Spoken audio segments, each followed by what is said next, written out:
Governor reserve whisky 750 ml এর দাম বেড়েছে। আগে দাম ছিল 750 ml এর দাম 730 টাকা, এখন দাম বেড়ে হয়েছে 750 ml এর দাম 800 টাকা। অ্যালকোহল আছে 42.8%। ইন্ডিয়া ওয়েস্ট বেঙ্গল 2025-এর প্রাইস। এই দেখুন, লেখাগুলো খুব ছোট, বোঝা যাচ্ছে না। ডিসক্রিপশন বক্সে সব ভালো করে লেখা রয়েছে, দেখে নেবেন।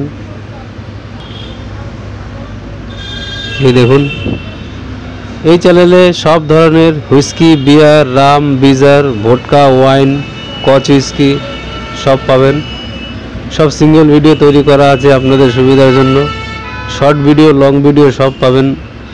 কত দাম, কত পার্সেন্টেজ, কত অ্যালকোহল সব রয়েছে এই চ্যানেলে। চ্যানেলটাকে লাইক করবেন, শেয়ার করবেন, সাবস্ক্রাইব করবেন। চ্যানেলটাকে শেয়ার করবেন, সাবস্ক্রাইব করবেন। গভর্নর রিজার্ভ হুইস্কি 750 ml এর নতুন দাম 800 টাকার দাম। ইন্ডিয়া ওয়েস্ট বেঙ্গল 2025। এই দেখুন,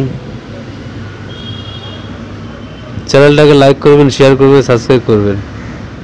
চ্যানেলটাকে লাইক করবেন, শেয়ার করবেন, সাবস্ক্রাইব করবেন।